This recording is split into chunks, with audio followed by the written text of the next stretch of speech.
Hello boys and girls, Lord Hawkeye here again. I've been playing the beta for some time now. I've fiddled around with all the different things to do and everything, and think I've got a pretty good idea of what to expect from Miss Pandaria, so I figured I'd take this time to share my opinions with everyone and see if that sways your decision on whether or not to get into it. So with that in mind, let us begin. First of all, visually, Pandaria is an absolute treat. I mean, you can probably judge this for yourself from the guided tour I'm giving you in the background here, but Pandaria is an absolutely beautiful continent. One of the most so I have seen in a long time. I mean, say what you want about World of Warcraft's outdated graphics. It knows how to work well with what it has. There's no denying that. And a lot of people whine about cartoony graphics, but I think World of Warcraft stands as a testament to the fact that cartoony graphics, say what you want about them, they tend to age way better than realistic ones. I mean, if you want proof of that, go look at some realistic games from the PlayStation and see if you can hold your lunch in. There you go.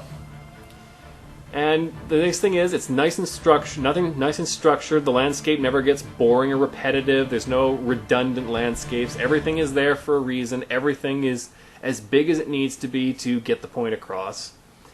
And people who like to explore, you're going to be very happy to find out there are placards around the world for you to find and read to get more lore. There's lots of hidden places to explore, and you get achievements for it. The exploration achievements are much more in depth this time.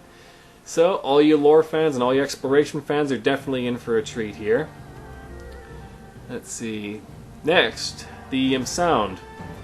Okay, the Pandaren voices. Some people have said the female Pandaren sounds too old for the role she's playing. I don't think she sounds that old, but I can see where you might think that. And I was worried for a while that the accents would be exaggerated, annoying. They'd all try to sound like Mr. Miyagi wannabes. But turns out no, that's not the case. Some have thicker accents than others, but all in all, they do sound varied. They do sound like normal people, except they're pandas. Anyways, moving on. Next up, the challenge. Oh, always a divisive topic in this game, isn't it? Yes, World of Warcraft ruined the challenge! Yogg-Saron, never heard of him. Anyways. Well, anyone who's afraid Miss Pandaria was going to be too easy all around, well, so far I say you can rest assured that in all important aspects it isn't. Now, what I played of dungeons, they are easy. I'm not going to deny it. They're pretty easy. I find it a little disappointing myself, but I also acknowledge I'm a veteran gamer. I've done this stuff for a long time, so yeah, of course I would find it easy. But a newcomer would probably find it a lot more inviting than, say, if we absolutely drop them at the deep end at the start. Because, sorry folks, but that's just how it is. That's not a good way to attract new people, is to have insane difficulty right off the bat and don't give people a chance. And how's rating? I haven't tried it. I haven't had a chance to try it myself, but reading comments from the people at MMO Champion and other sites like that who have tried it, they say they so far are very satisfied with it, and they've said that the fight with the Shah of Fear is apparently actually very difficult, even at normal difficulty. So let's hope that satisfies the hardcore crowd. And as I've always maintained, challenge is always there, folks. You just have to want it. So, and moral of the story: if you have done all the heroic content and you still didn't think that was hard enough, well, who says you have to stop there? Find a way to make it harder. Go for it. What's stopping you? That's my little lesson. Let's see. Now the gameplay. The game mechanics. As a warrior tank, I absolutely love this. I mean, I was so pleased that warrior tanks got a chance to shine again in Wrath of the Lich King, which is why I will always like Wrath of the Lich King more than Burning Crusade. So there. And it's only gotten better since, and now it's gotten even better now. As a warrior tank, I can heal myself, and I have a damage shield. Maybe, just maybe, I might be another contender for best. Warrior tank might be a contender for another best soloer type class. But enough about me. Some people said that at first glance, they looked at the new talent tree and they said it's dumbed down. Only if you didn't really look at it very closely. Because think about it. The talent tree right now, the talent trees right now, they're about as dumbed down as you can possibly get. There's no challenge to it. There's no experiment. There's no room for experimentation. You go to Elitist Jerks. You find the build. You find the ideal build. You take it. Maybe you'd have 1 or 2 points where you get a choice, where you get a little bit of experimenting. But aside from that, it's totally brainless. It's just the percentage of choice, but the choices are gimped or not gimped, which is not a choice. With one choice, it's absolutely clearly better than the other. There's no reason to pick the other one. Well then, why even bother having the choice in the first place? This time they've gone with the approach of making it an actual choice. All of the talent choices are viable, all of them are potentially better than others depending on the situation, and many are just largely a matter of taste. So kudos to Blizzard for that. They also got rid of the 9 mandatory glyphs. Yeah, no one really needed those. They were totally no-brainers. And the glyphs are now much more open choice than before. I gotta say, I'm really sorry for the poor scribes. Their profession's getting constantly switched around all the time. That's gotta drive them crazy. But anyways, let's see, the actual gameplay, it's pretty much what you'd expect before. There's a whole bunch of new stuff. And as someone pointed out, it almost seems almost sinister for a second. Think about it. The game already has a mini-game of Plants vs. Zombies. It has a mini-game of Pokemon. That's what it was. I can't believe I forgot that. Anyways, so we've got a pet battle system. It's pretty much like Pokemon in most relevant aspects, while still having enough uniqueness that it's not a complete rip-off. And I was expecting, I will be honest with you, I was expecting the pet battle game to be kind of phoned in, kind of rushed, just kind of, just for shits and giggles sort of thing. But no, they've actually put a lot of real serious effort into it. If you love collecting pets, you're going to love it even more in this. And if you are in any way a fan of Pokemon or any game like that, you are just going to go crazy for this. I can see a lot of people just going OCD on the pet battle system. Me, I'll probably play it here and there. Don't know how much I'll get into it. I played Pokemon once, but never really caught on for me. And if that's not enough for you, there's also the Tillers faction, which arguably is effectively Harvest Moon. Yeah, seriously. You grow your crops, you give people presents, you do a bunch of quests for them and all that sort of thing. It's Harvest Moon. It absolutely is. I'm still waiting for an Angry Birds minigame. It's coming. We all know it is. Oh man, that's just priceless. I love that sort of stuff. Some people whine about it, but as we all say, screw you! Sorry, Jesse. Anyways, now for my favorite part, the story. How is the game's story? Is it all kid-friendly? No, and you're an idiot for thinking that. No, the story... I had one fear about this. I was afraid it was going to be absolutely chock full of cultural guilt. Oh, we're such a bunch of horrible people. We're such a bunch of horrible people, and... Yeah, and yeah, the Alliance and Horde do some shitty things. They come onto Pandaria, they cause a whole bunch of trouble, they release the Shah, although I've got my own theory on that, which I'll get into later. And yeah, there are wars spilling over into Pandaria, or just a bunch of people who are minding their own business, so they didn't ask to get caught up in this. Now, the Pandarians would be totally within their rights to just absolutely shun the Alliance and the Horde, to just absolutely lay on the cultural guilt as thick as can be. But no, apparently that's not how Pandarians roll. The Pandarians from the Turtle Island, some join the Alliance, some join the Horde, and no one minds the fact that they're splitting up like this. No one seems to care about it. And even in Pandaria, no one shuns any of their fellow Pandarians for joining the Alliance or the Horde or anything like that. In fact, it seems to be a sign that the Pandarians see a good in both the Alliance and the Horde, that they think that they can help unite them if they split up and join them and see if they can try and act as uniters.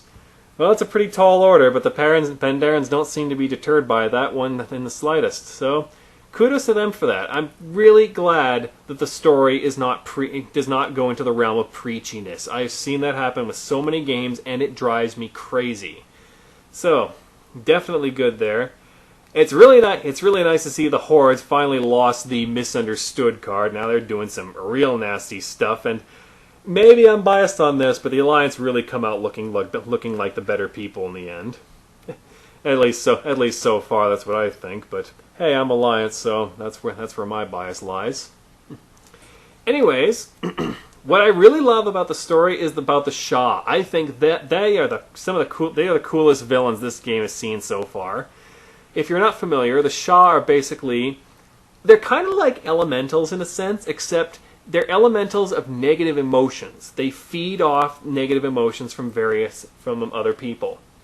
There's the Shah of despair, the Shah of anger, the Shah of hatred, the Shah of violence, the Shah of and all that sort of of despair and all that sort of thing, and they cause all kinds of trouble over Pandaria. They cause people to experience violent or evil emotions and cause them to do things they might not otherwise do.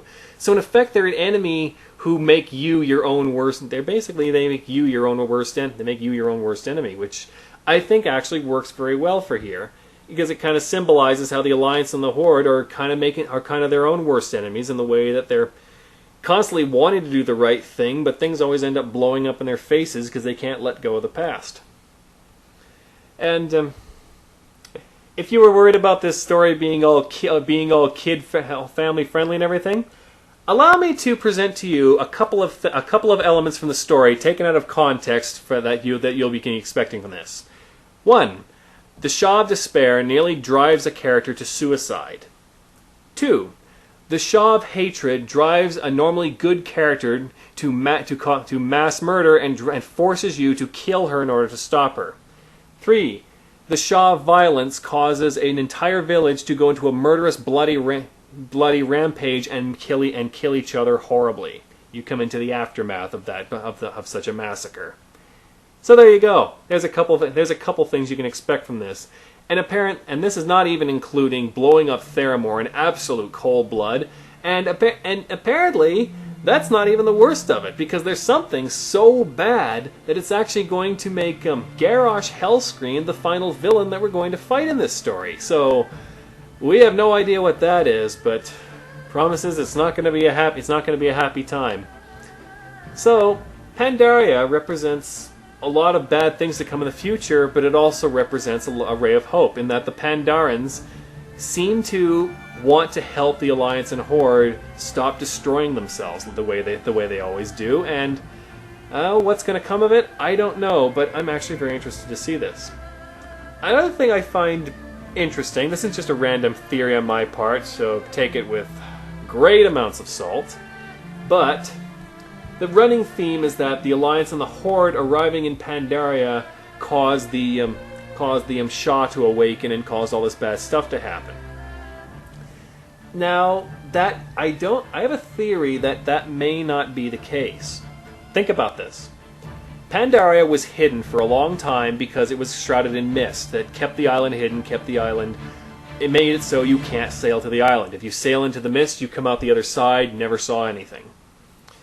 Now, that was the case for a long time, but now the Alliance and Horde have found it. There was mist around it, but eventually they find it parted. They find Pandaria. So the mist was actually already weakening when the Alliance and Horde arrived. So I think there's evidence, and since the Shah have ties to the mist that are clearly visible, like when you beat them, they drop vials of flowing mist and stuff like that. So they're like some kind of combination of mist and dark energy. That's what they seem to be made of. This is all my theories. You just take it as you will. So, I think the mist weakening and the Shah awakening, that may not have been caused by the Alliance and Horde. It might have been caused by the Cataclysm. That's entirely possible. Although I have another theory that might hint towards something a little darker. The mist was created by Pandaria's emperor, who created it to protect the island during the Sundering. He didn't want Pandaria to get involved in it, so he created the mist. The island is protected. Okay. Now, when the mist is weakening, and at the same time the Shah are awakening, I have a very strong suspicion that maybe the Pandaren Empire made some kind of a proverbial deal with the devil to create that mist, and now the consequences are starting to arise. That's my theory. We'll see if I'm right. I often am, but oh well, we'll see. So overall, Mists of Pandaria promises to be possibly one of the best expansions I've seen so far. I mean, you should see the starting area for Pandarians. It absolutely blows everything you've seen before away. Even the Death Knight starting area wasn't this amazingly well done. And the story is great. The visuals are absolutely spectacular. There's a lot of promise, a lot of build-up, a lot of mysteries to solve, and the gameplay is touched up. I think everything's gotten better overall. I mean, this is not just fanboy wanking here. I have not agreed with everything Blizzard has done. Yeah, troll dungeons. We just wanted more of those. Yeah. But anyways, I think people who are fans of this game or maybe have had their faith shaken in it these days, give this a try. Seriously, I think you are in for a very big treat this time. So, that's my prediction. That's my take on Mists of Pandaria. If you want to discuss it, please do. I always welcome it. Sorry to all those who were expecting more political stuff. I'll get into more of that later. I've got something in mind once my hand heals up, but for the moment, just wanted to talk about Mists of Pandaria and hope you enjoyed it. Until next time, be aware and be wise.